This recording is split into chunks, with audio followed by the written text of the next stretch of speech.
Okay, so we believe that guns should be allowed in the United States. We have three contentions. Our first contention is the Second Amendment allows the United States to legalize weapons. The second contention is that assault weapons can be used for self-defense, and our last contention is that the ban is ineffective. I'm going to talk about the third contention. According to the legal community against violence in 2005, there are 5 reasons for why the ban is ineffective. The first reason is that the generic definition of assault weapons requires each weapon to have 2 specific military features. ATF used a test requiring only 1 specific military feature. The second reason is that the law only bans the transfer and possession of assault weapons and large capacity ammunition feeding devices manufactured after the effective date of the Act, which is September 13, 1994. Unlike several state bans that require the registration of grandfathered assault weapons, the federal law has no such requirement, leaving millions of unregulated assault weapons and large capacity feeding devices on the civilian market. Many firearms manufacturers waste little time redesigning their assault weapons to skirt a ban, a tactic that the gun industry calls sporterization, either by removing a military feature without compromising the gun's ability to spray large amounts of ammunition rapidly and accurately, or by replacing suspect components with substitutes not named under federal law. The provision of the law banning copies or duplicates was intended to prevent manufacturers from re-releasing the 19 named assault weapons under new names with superficial changes.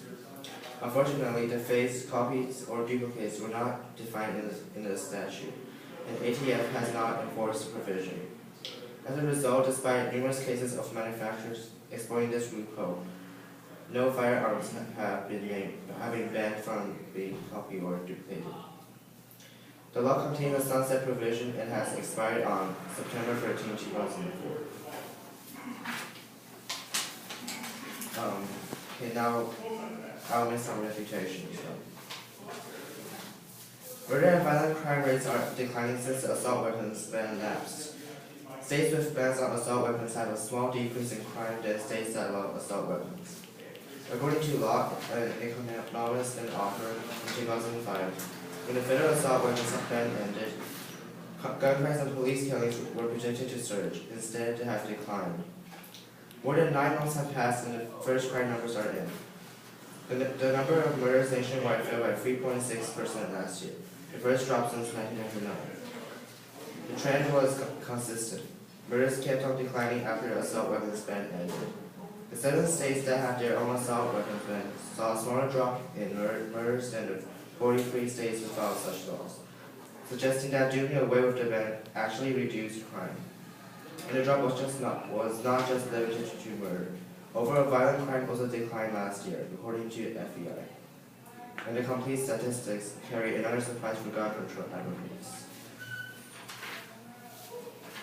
And some refutations for the Mexico argument.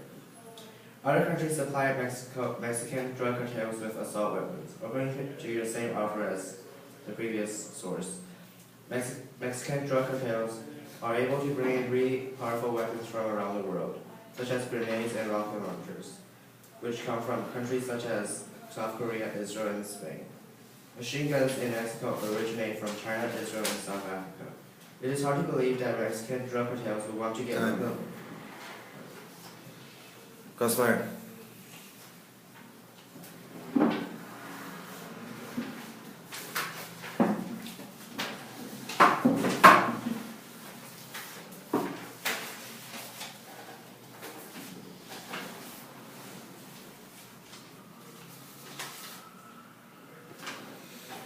Go.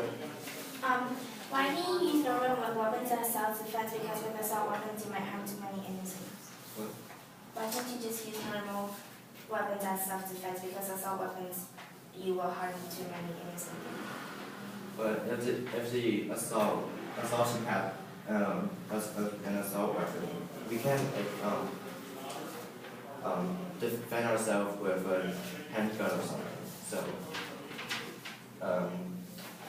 it would be better if we use an assault weapon to fight an assault weapon. Did homicide,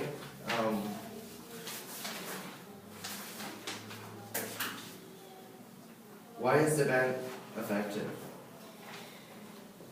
So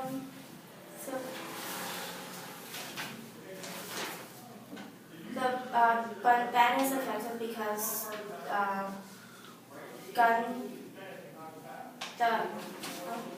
the homicide rates are decreased, and after the ban is expired, the homicide rate actually increased.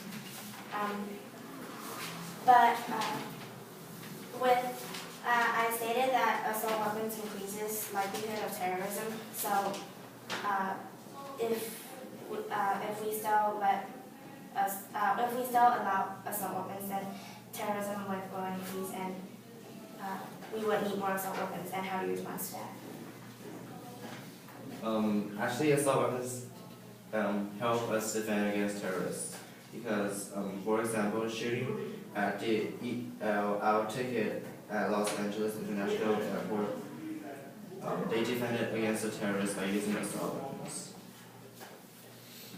So, wouldn't you say that assault weapons actually help us in self-defense against terrorists and in front of other dangerous people? But with assault weapons, you might harm too many innocent people, and then with more assault weapons, it equals more terrorism and equals more self-defense, equals more people dying, and people dying is not good.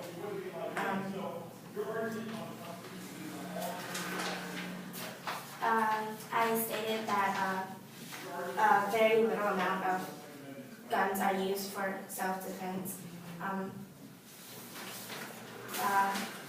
and with guns in home, homicides increase, fatal or non-fatal. How do you respond to that? The U.S. Department of Justice reports that guns are used 1,500,000 times a year to successfully defend good people from bad people, almost without the firing of a single shot. So there wouldn't be any civilians harmed at all. So. Time.